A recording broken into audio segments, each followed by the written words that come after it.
Hi, it's Dwyer, gamblersadvisory.com. Remember, the opinion you should follow should be your own. Just consider this video to be a second opinion from a complete stranger online. You know, I have a hole in my game. Let me share a weakness.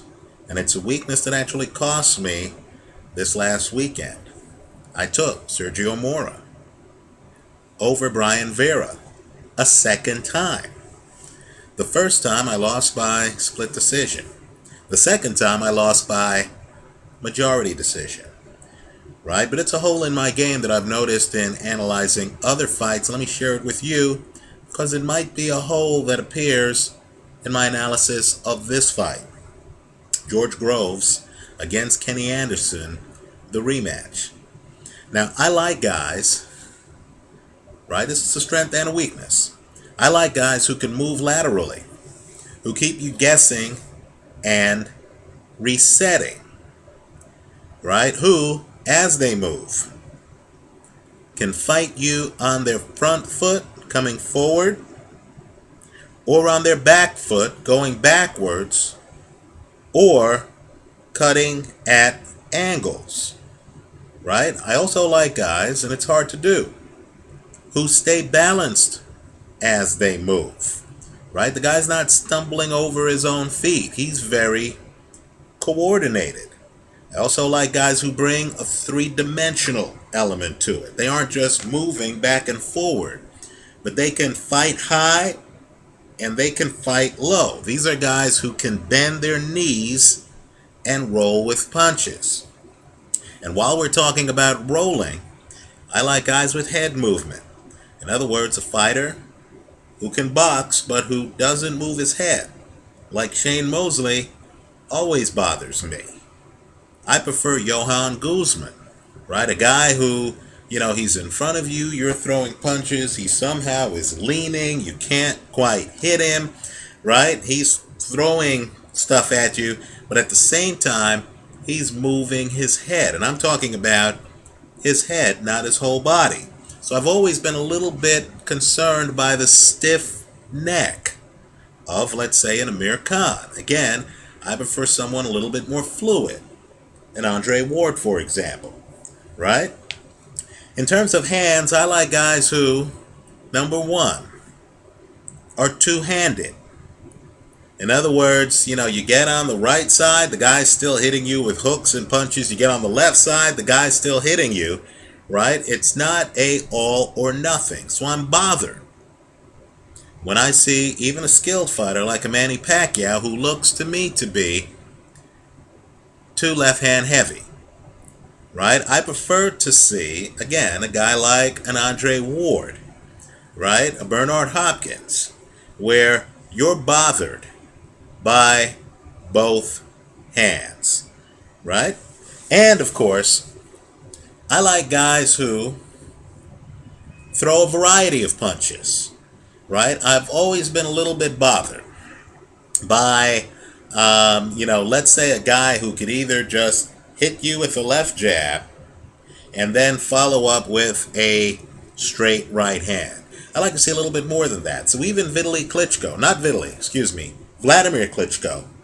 And again, I'm naming a guy who's on my pound-for-pound list. Even Vladimir Klitschko bothers me a little bit, right? Because he strikes me as a left jab, a left hook, straight right hand, right? I don't really see him throw a lot of right hooks. I get the feeling a heavyweight who can move, who knows how to play the angles, would know how to play Vladimir Klitschko. Hasn't happened all that often. But I am a little bit disappointed by Vladimir not really having a great uppercut or anything to keep Corey Sanders off of him, right? Sanders jumps inside. Vladimir seemed befuddled. I also like a fighter who can fight inside. In other words, if a Corey Sanders jumps inside, I like a guy who, like Joe Frazier, could literally put his head up on you, lean on you, while ripping your body, right? Short punches. Not everything is long, right? I want to see more than what Vladimir Klitschko does inside, which is grab you, lean on you, tie you up. I want to see a little bit more than that. And of course, I want to see a guy who knows how to clinch. So when he's hurt, I know he's going to make it through the round, right? And I like to see a guy who has some defense. In other words, when you come inside, he doesn't have to be offensive. He doesn't have to open up. He can literally close up and you still can't hit him, right? Adrian Broner, Floyd Mayweather, Sergio Mora, quite frankly, when he's on his game. Now, it's a hole in my game because of rounds like the third round of the first George Groves Kenny Anderson fight. As I analyze boxing, George Groves, and granted, Groves has a little bit questionable defense. He's still a young guy who likes to drop his hands a little bit. But George Groves is a much more talented fighter than Kenny Anderson. He moves better. Kenny Anderson strikes me as a guy who could only fight on his front foot. Right? Kenny Anderson is a guy who's just a tracker. He tries to track you down, and he's not clever about it. He's not Mike Tyson trying to bounce, right? Coming in low, then coming up with uppercuts and stuff. His punches aren't that dramatic.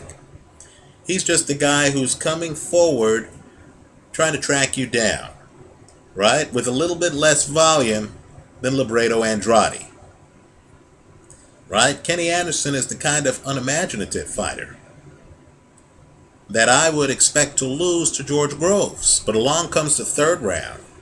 And of course, George Groves, who moves his head, has power in both hands, is the kind of boxer puncher I like, feints. You don't really know if Groves is coming or going at times.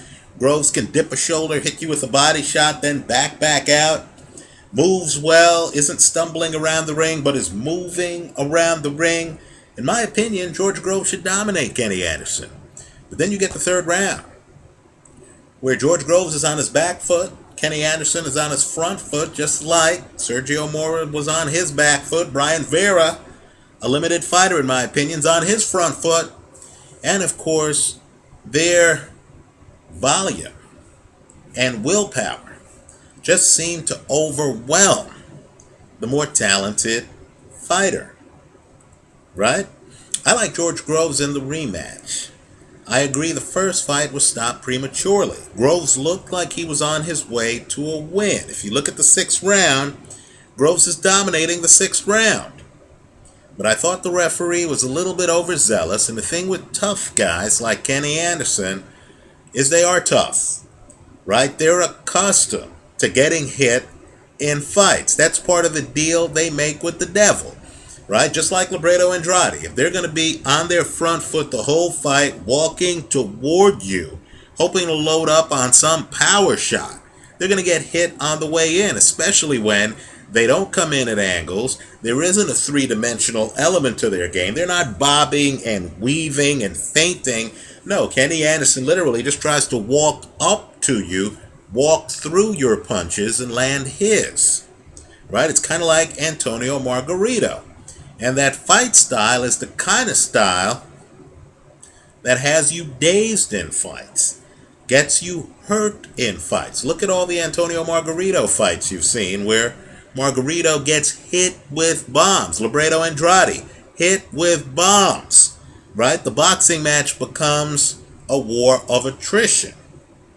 Well, let me say, Kenny Anderson is hurt in that sixth round. But wow, that's what the fight style entails. He wasn't so hurt where he was on the canvas. He looked dazed and confused, but not finished.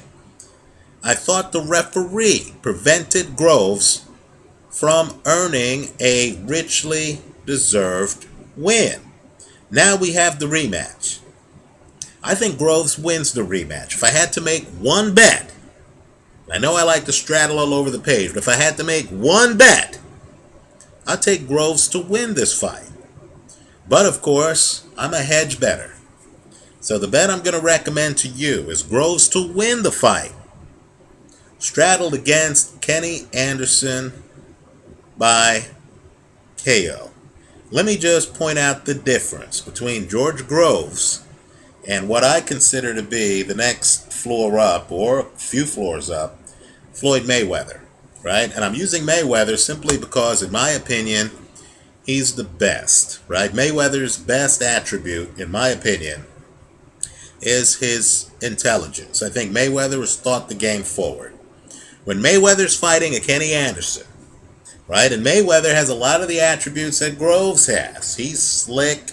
He can bend his knees, right? He feints. You don't really know what Mayweather's throwing. Doesn't telegraph his punches, right? Can take you out with a straight right hand, or he can hit you with a left hook, right? Look at how he drops Marquez in their fight. Marquez gets up and finishes the fight, but, look at how an excellent defensive fighter like Marquez gets hit flush by Mayweather when Mayweather's facing an unimaginative Kenny Anderson type. And I don't mean to diss Kenny. Kenny's been successful at what he does, but I just think that it's a deal with the devil, because you don't get to the top rung unless you are elusive and difficult to figure out, right? Being a tough guy gets you to the floor below the penthouse. It doesn't get you to the penthouse. When a Floyd Mayweather is fighting a Kenny Anderson, and keep in mind, Mayweather's much older and more experienced than George Groves, who's relatively young, so Groves might learn this. As Kenny comes forward, a Mayweather doesn't back up. There'll be times where a Mayweather will literally stand in the middle of the ring. You see it with Adrian Broner. They'll stand in the middle of the ring, and they'll keep a Kenny Anderson on their shoulder. Literally, the guy comes forward, they won't move. They'll be closed, right? They'll be sideways defensively with a left shoulder pointed at you, and they'll know what punches Kenny Anderson throws. So if Kenny's going to go to the body, they're bodied up. If Kenny tries to come up to the head, they have head movement. They know how to swivel the head, so you're hitting a glove, right? You're hitting a shoulder. You're hitting anything but the head. And then, of course, while they're defensing Kenny, they're countering him to death, right? If Kenny gets sloppy, they can hit him with the lead left hook. If Kenny gets really sloppy, and keep in mind, these bully types are more interested in offense than defense, then they can turn and hit him with a straight right hand. In other words, what they're not going to do is to have Kenny Anderson look like he's spending the entire fight walking you down. In other words, they're going to make a stand either in the middle of the ring, or they're going to set up shop on the ropes, right? Think Floyd against Victor Ortiz, right? Think Floyd against Miguel Cotto. They're going to be on the ropes. Floyd's not running from Cotto. Floyd's setting up shop. He's setting up a fortress. He's going to be up on the ropes, and as Cotto comes forward and throws his punches, Floyd's going to defend them, and he's going to counter. Now, George Groves has those skills. Maybe he fought Kenny Anderson the first time a bit too early in his career, because the fight, quite frankly, early on, is George Groves on his back foot a little bit too much. In this rematch, I'm expecting George Groves, who has knockout power, to up the ante. Right? Groves should have figured out Kenny Anderson's pattern, because Kenny's not that complex, and because the good fortune Kenny had early in that fight turned into bad fortune later in the first fight. So I'm expecting George Groves to stand his ground, to be a little bit more patient, to counter a lot better than he was early on, right? First fight, he's more of a mover, stick and move. I want him to actually dissect. I want him to dissect Kenny Anderson and counter him, hit him with clean punches, and dominate this fight. Anderson, even though he got stopped in the first fight, I feel got stopped prematurely. He has a good chin.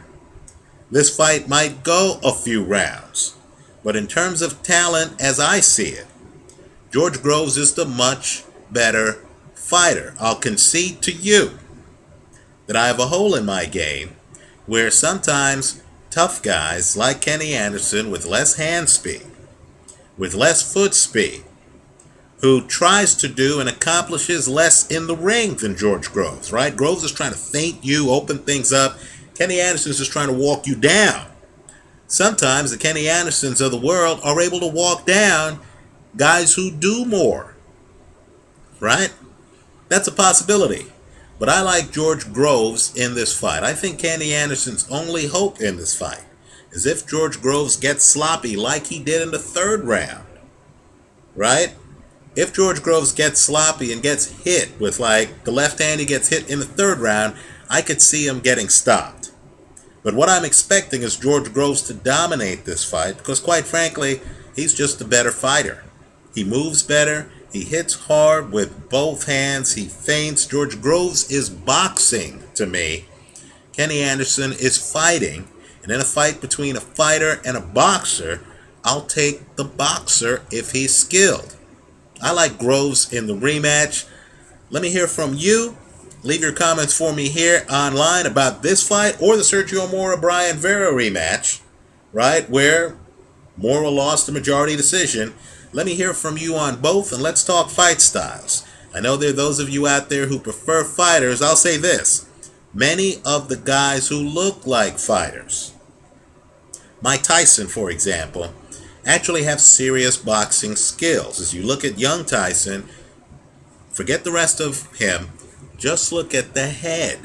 Look at how Tyson comes inside and has cat reflexes. You throw, Tyson literally would come in, move out of the way, and then come back with something major, right? Cat quick reflexes. Mike Tyson wasn't in there to get hit, right? And keep in mind, Tyson's prime is in the mid to late 80s, right? Let's exclude the 90s. Tyson really wasn't there trying to out-tough you. He's actually moving around the ring in his way. Many of the guys you think of as fighters are actually technicians, right? Because they're in there doing things to get inside. Carl Froch, he's a tough guy. Carl Froch is also a highly skilled boxer, right? There's the jab. There's the length.